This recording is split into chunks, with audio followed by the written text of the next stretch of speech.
तो अभी हम पढ़ेंगे problems on combination of resistance. तो क्या पढ़ेंगे? Problems on combination of resistances. तो पहला क्वेश्चन है, find the equivalent resistance of following diagram. तो देखिए यहाँ पर एक 5 ओम है, 10 ओम, 10 ओम। तो ये जो 10 ओम और ये 10 ओम ये दोनों पैरेलल में है और इनका इक्विवेलेंट जो आएगा इनके इक्विवेलेंट रेजिस्टेंस के साथ ये 5 ओम सीरीज में है। तो पहले मैं इसको डायग्रामेटिकली थोड़ा सॉल्व कर रहा हूँ तो आपको समझ में आएगा। देखिए ये 5 ओम है जो था, अब इसका रेजिस्टेंस हमें निकालना होगा। मैं इसको पहले निकालूंगा, मतलब 10 ओम का इक्वल रेजिस्टेंस क्या है, जैसे कि फॉर्मूला हम पढ़े हैं। रेजिस्टेंस कितना है? 10 ओम और एन कितना है? 2। तो आर पी कितना होगा? आर बाई एन फॉर्मूला है, इसलिए ये हो जाएगा 10/2 इज इक्वल टू 5 ओम। तो ये हुआ 5 ओम। अब 5 ओम 5 ओम दोनों सीरीज में है। सीरीज में क्या होता है? R S is equal to R1 plus R2 8 हो जाएगा। अब देखिए क्या हुआ, 5 ओम प्लस 5 ओम क्या हुआ इज इक्वल टू 10 ओम। मैं यहाँ पर क्या किया बताया था मैं आपको कि n नंबर ऑफ रेजिस्टर यदि पैरेलल में कनेक्ट हैं और ईच रेजिस्टेंस R है तो उनका इक्विवेलेंट रेजिस्टेंस क्या होगा? R/n। यहाँ पर n 2 है, 10 10, R है 10 तो 10/2 इजीली हम निकाल सकते हैं ऐसे। ओके, ये वेरी सिंपल क्वेश्चन था। आगे हम नेक्स्ट क्वेश्चन देखेंगे। Question number 2, find the equivalent resistance.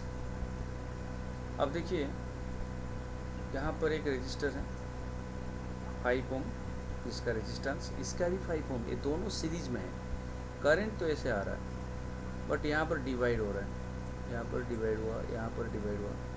तो ये डिवाइड होने के कारण ये ऊपर में जो 10 ओम है और नीचे जो 5 ओम 10 ओम के साथ ये दोनों पैरेलल में है। पहले इनका रेजिस्टेंस निकालेंगे, उसके बाद जो इक्विवेलेंट इन सभी का आएगा इनके इक्विवेलेंट के साथ ये 5 ओम सीरीज में होगा। तो देखिए मैं इसको सिंप्लीफाई करूँगा तो ये जो 10 ओम है ये वैसे रखा, बट ये दोनों क्या है, ये दोनों में सपोज यहाँ पर I करंट था, ये I1 हो गया, इसके थ्रू I2, तो ये दोनों के थ्रू क्या कर रहे हैं? सेम करंट जा रहा है I2। इसका मतलब ये दोनों सेम करंट जा रहा है, मतलब एक ही पाथ है, मतलब सीरीज में है। तो ये दोनों ऐड हो जाएंगे तो क्या हो गया? 10 हो जाएगा। अब ये ऊपर में 10, नीचे भी 10 हो गया और इसके साथ अब ये क्या है आपका 5 है। तो देखिए 10 और 10 तो इनका इक्विवेलेंट रेजिस्टेंस कितना आ जाएगा? 5 आ जाएगा। और ये जो 5 है इनका कैसा हुआ? 5 R P is equal to R/n। R कितना है?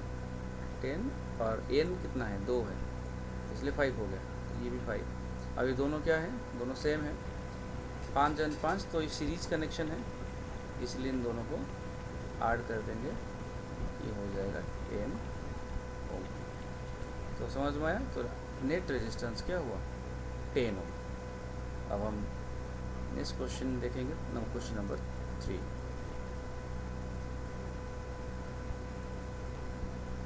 देखिए, find the equivalent resistance, also find the net current in the circuit. तो देखिए ये बैटरी है, ये पॉजिटिव है नेगेटिव है, यहाँ पर पोटेंशियल डिफरेंस नहीं दिया है, तो मान लीजिए ये 6 वोल्ट है। कितना वोल्ट है पोटेंशियल डिफरेंस? 6 वोल्ट। अब इस सर्किट में यहाँ पर 10 ओम, यहाँ पर 10 ओम, ये दोनों पैरेलल में हैं, क्योंकि जो करंट आएगा यहाँ पर डिवाइड हो रहा है, जहाँ पर करंट डिवाइड हो रहा है अलग अलग पाथ में जा रहा है, वहाँ पर रेजिस्टर्स पैरेलल में कनेक्ट है। फिर से ये करंट आई है, ये डिवाइड हो जाएगा, फिर से यहाँ पर ज्वाइन हो जाएगा, ऐसे ज्वाइन हो गया, और फिर से वो क्या हो जाएगा? आई। तो फिर से यहाँ पर डिवीज़न होगा, और यहाँ पर डिवीज़न हुआ वही करंट, तो ये दोनों भी क्या हो गया? पैरेलल। तो ये दोनों का रेजिस्टेंस क्या है? 10/2, जैसे कि मैं पहले से बता के आ रहा हूँ। तो इनका हो जाएगा 10/2 5, इनका हो जाएगा 5। तो क्या हुआ?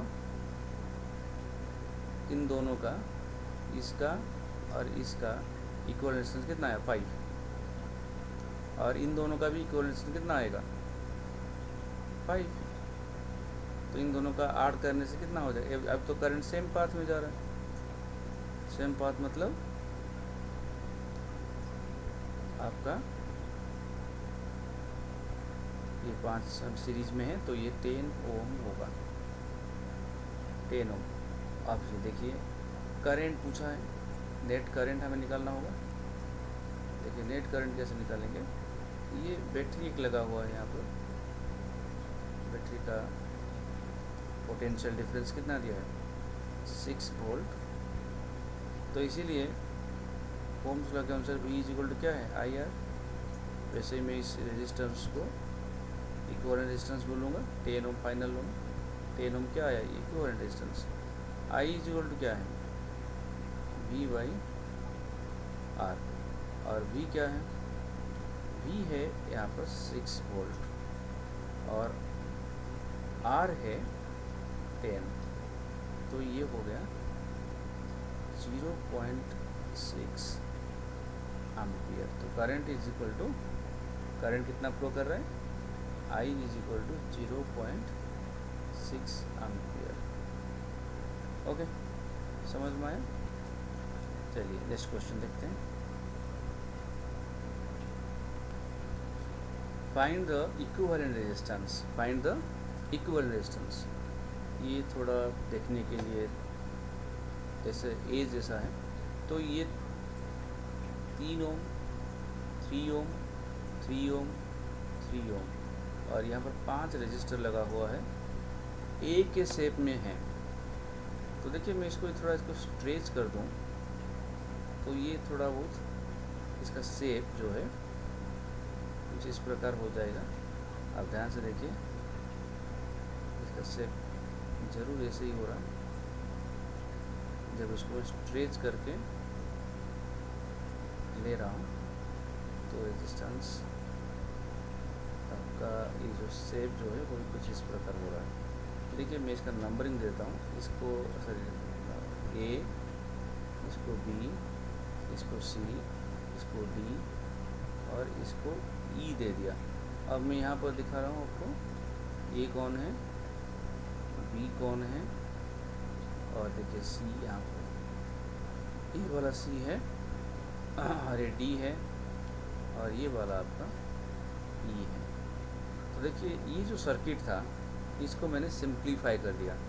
अब आपको इसका आंसर निकालना इजी होगा। ऐसे कॉम्प्लिकेटेड सर्किट्स को सिंप्लीफिकेशन करने से आंसर इजी हो जाता है। अब देखिए करंट ऐसे आ रहा है I, तो यहाँ पर करंट डिवाइड हो रहा है, तो ये दोनों ऊपर में 2 और नीचे जो 1 है ये दोनों पैरेलल में है। बट ऊपर में जो है, सपोज ये करंट I1 है, ये करंट I2 है, तो इसके थ्रू भी I1, इसके थ्रू भी I1, सेम करंट जा रहा है दोनों में, इसीलिए ये दोनों सीरीज में है और इन दोनों के साथ ये पैरेलल है। तो इसको मैं जब दूसरा एक डायग्राम कर रहा हूँ, देखिए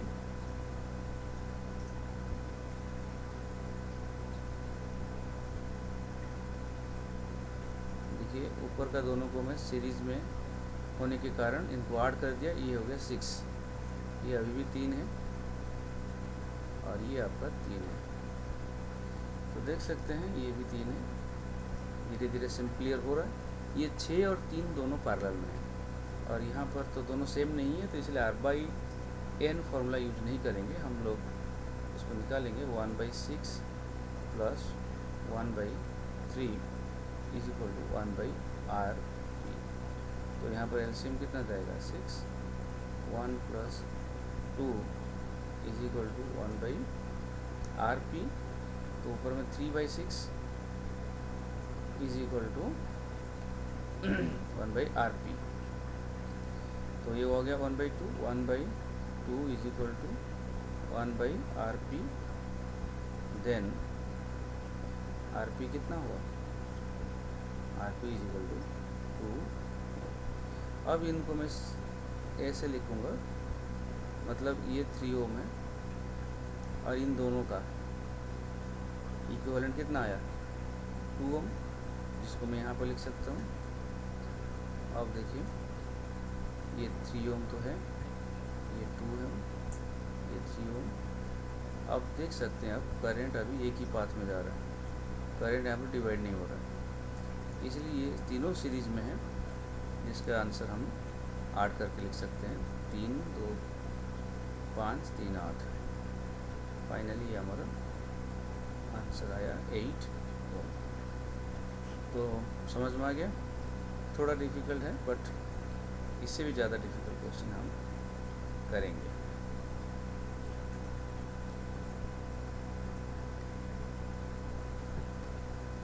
अब देखिए क्वेश्चन नंबर 5। यहाँ पर आपको इस सर्किट देख सकते हैं आप, 3 ओम 3 ओम 3 ओम 3 ओम, इससे 4 ओम लगा हुआ है। यहाँ पर जो देख सकते हैं आप मार्क, इसका मतलब इसके ऊपर पास किया है, कोई कनेक्शन नहीं है। तो देखिए करंट ऐसे आ रहा है, यहाँ पर डिवाइड हुआ, यहाँ पर डिवाइड हुआ, और ये जो डिवीज़न है आप देख सकते हैं, यहाँ पर डिवाइड हो रहा है और यहाँ पर डिवाइड हो रहा है।